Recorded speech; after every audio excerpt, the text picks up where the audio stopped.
In this video, I am discussing the 7 essential steps to getting a successful silk press. If you want to know how I got my silk press, then keep on watching. You want to shampoo your hair. Yes, shampoo. Get in there. Shampoo your hair.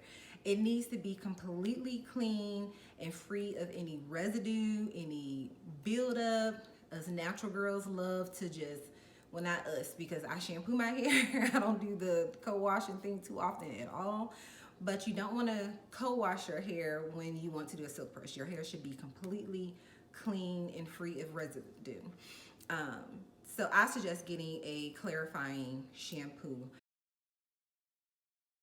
So first of all, before I get to step 2, I will say there is an optional step between 1 and 2, which is to actually condition your hair. So you do a clarifying shampoo and then you can go ahead and condition your hair.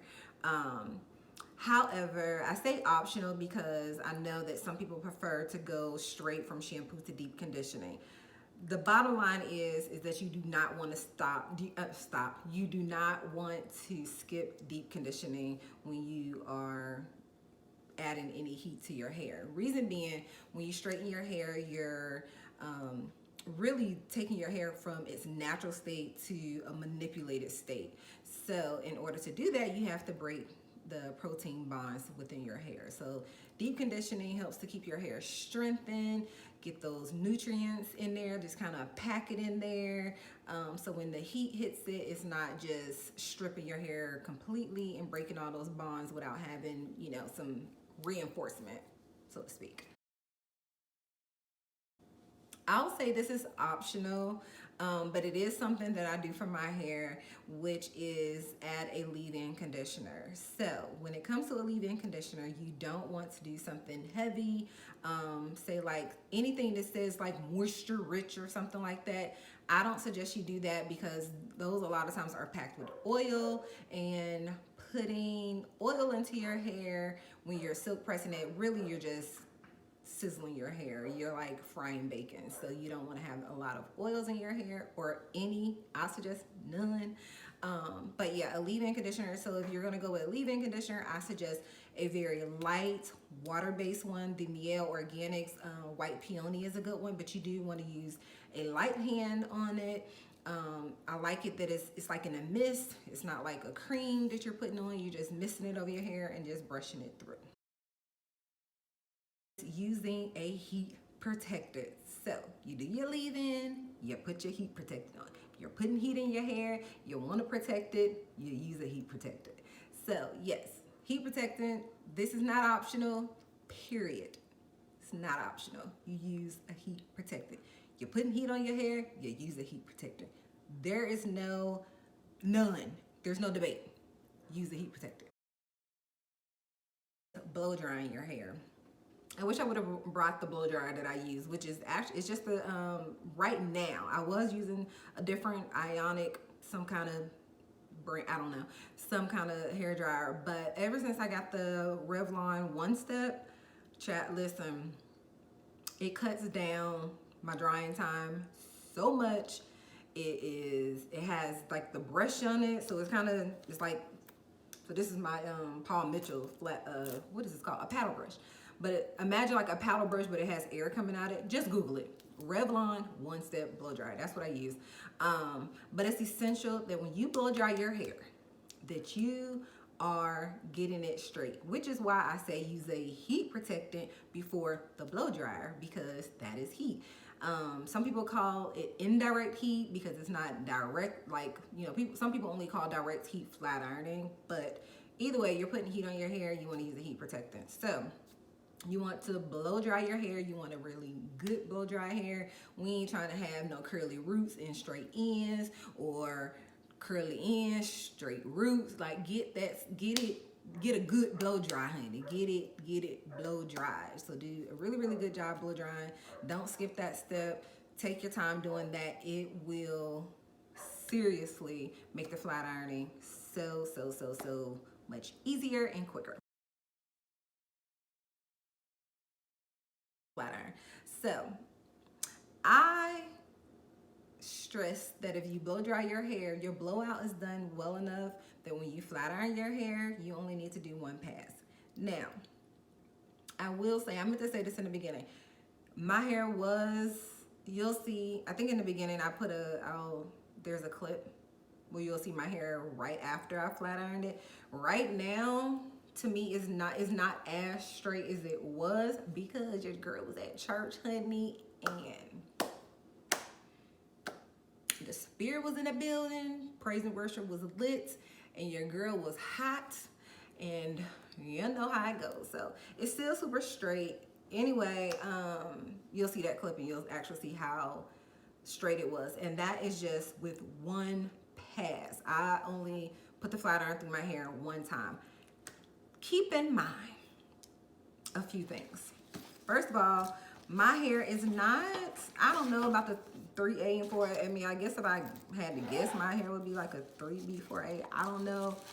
I don't know all that. But my flat iron of choice is the FHI. Is not sponsored video, by the way, because just so you know. Your girl ain't got no sponsors yet, but either way, it's not sponsored. But I use the FHI flat irons. My stylist recommended these to me. She felt that these were good flat irons and that it wouldn't be a chance of me burning my hair out with using like what she used in her salon. And I was like, cool, it does a good job anyway. So I use that. I use a bristle brush. And what I do, I guess I'll show you like a piece. I'm sure you've seen this before, but either way, after my hair, I like bring this through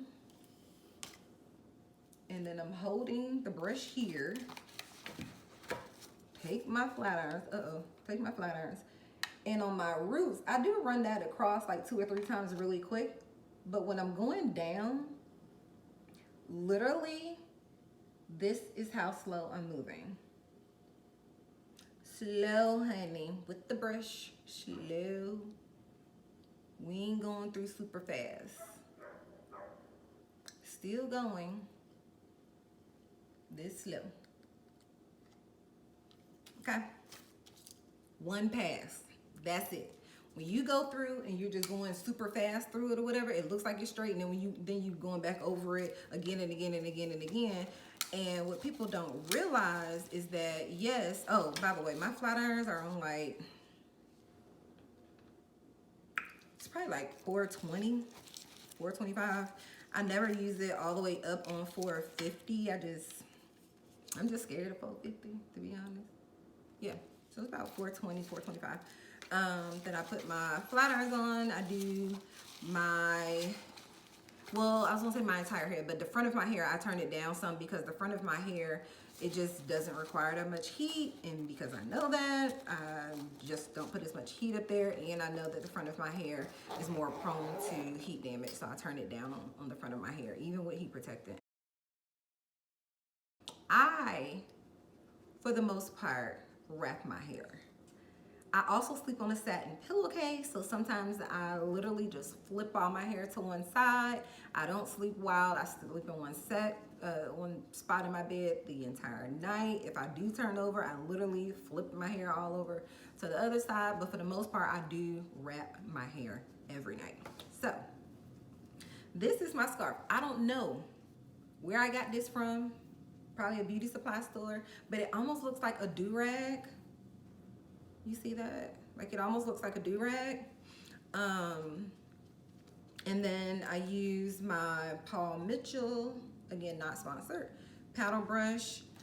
My style, I have a really, really good stylist. By the way, y'all, she is on YouTube. If y'all want to follow her, her name is Studio Ticello. Her name is Ida. I love her so much, and homegirl will grow your hair. So I'll put her link actually in my in the description. I'll put her link in the description because I love her just that much. And she's doing really well on YouTube, so you guys follow her for me. But anyway, since we're here, I figured that I would go ahead and show you how to wrap your hair, because there are people who don't know how to wrap their hair. I thought it was funny at first, but I was like, you know what? That ain't funny. So this is how you wrap your hair. we're going to brush from the center of your hair forward. And you just brush all this down.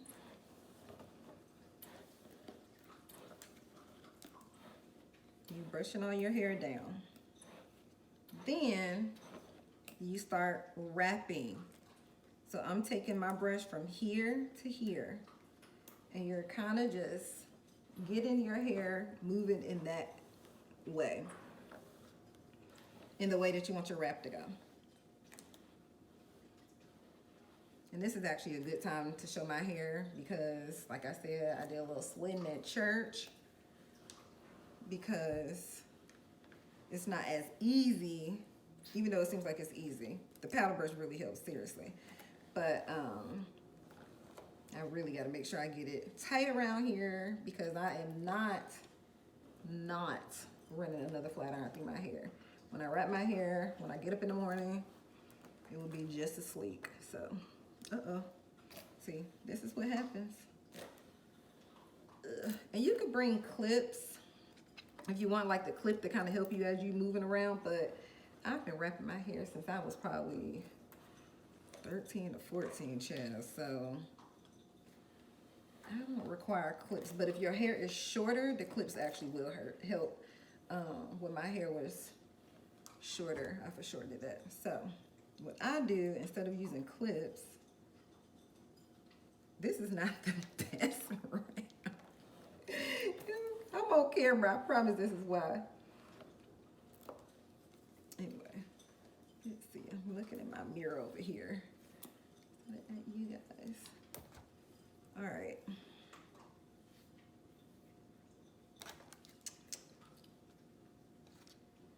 And when this is out like that, I literally just leave it because when you put your scarf on, when you really get it down, it'll be all right. So, taking my scarf, throwing it on top of my hair. Oop, hold on. I really want to get that a little bit better. Ooh. Y'all, I know y'all hear my dogs. Well, not my dogs, but my neighbor's dogs outside. And my dog in the back eating. Okay, taking my scarf again. Putting it over my hair. And what I do is just start moving it around. So I don't even tie it until I turn it around through my hair a couple of times. And that is to make sure like those pieces that are flying away are laying still. All right. Then take my scarf, crisscross the things in the back, and then I'm bringing this around. I flatten this part out, and I flatten this part out some, like to make it more thicker. Crisscross it, bring it back to the back, tie a bow. And I'm actually tucking the bow, is what I'm doing in the back, as you can see. Then I did one quick little turn.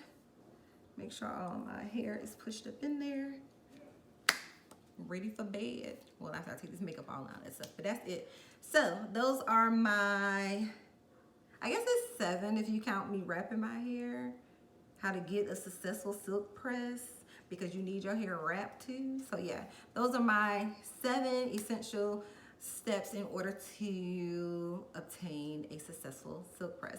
If you have any questions, feel free to leave them in the comment section. And as always, please keep it positive. Remember, life is grand because you are making it. Have the best day ever.